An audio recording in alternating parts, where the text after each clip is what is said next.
9 news देख रहे हैं आप। आपके साथ मैं हूं किरण यादव।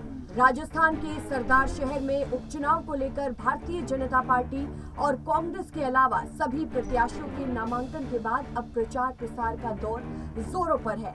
आपको हम बताते चले कि सरदार शहर सीट को लेकर जहां भारतीय जनता पार्टी इतनी मुखर नहीं थी, वहीं अब एक सीट के लिए भी चुनाव की सारी तैयारियों का जायजा दिल्ली से लिया जा रहा है।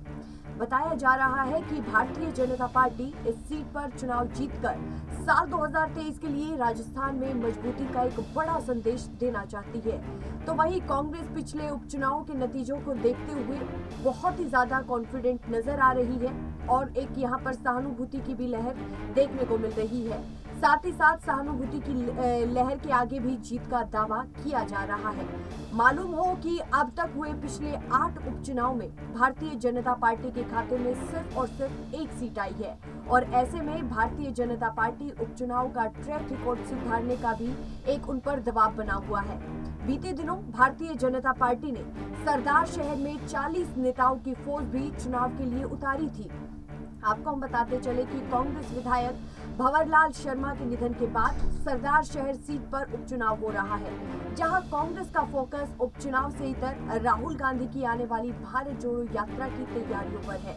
वहीं मिली जानकारी के मुताबिक हम आपको बताते चले कि भारतीय जनता पार्टी के केंद्रीय संगठन की तरफ से भी सभी बड़े नेताओं का उपचुनाव पर फोकस करने को कहा गया है, जिसके बाद अब 20 नवंबर के बाद सरदार शहर में नेताओं का जमावड़ा दिखाई देगा।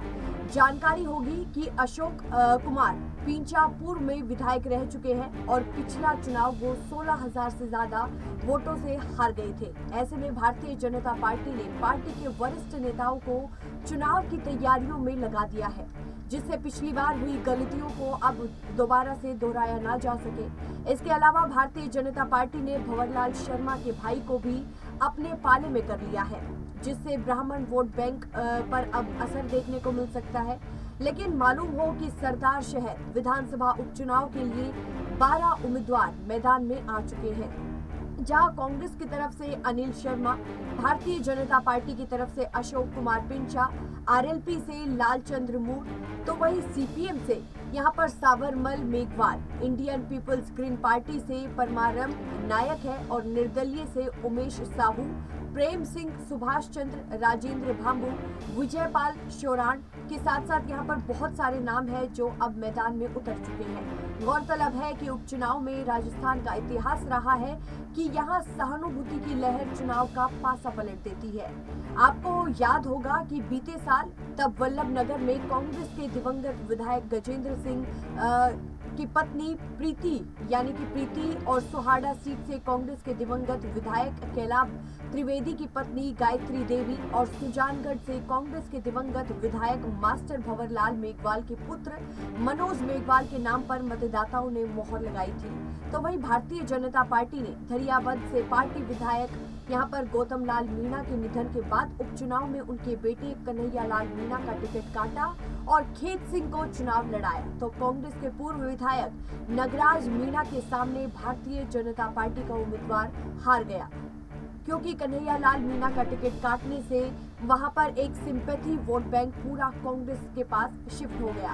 अब देखना ये होगा कि आखिरकार सरदार शहर में जो उपचुनाव होने वाले हैं उसमें किसकी जीत होगी और किसकी हार होगी, क्योंकि लगातार भारतीय जनता पार्टी यही दावे कर रही है कि उनकी जीत होगी, लेकिन कांग्रेस में जिस तरीके से अभी घमासान देखने को मिल रहा है वो किसी से नहीं छुपा है। लेकिन कांग्रेस अभी फिलहाल क्या कर रही है कि सरदार शहर सीट पर जो उपचुनाव होने वाले हैं इन सबसे इतर राहुल गांधी की जो भारत जोड़ो यात्रा राजस्थान पहुंचने वाली है, अभी पूरी राजस्थान कांग्रेस का फोकस उसी पर है। देखना दिलचस्प होगा कि आखिरकार सरदार शहर पर किसका कब्जा, क्या बीजेपी या फिर कांग्रेस। फिलहाल के लिए इस रिपोर्ट में बस इतना है।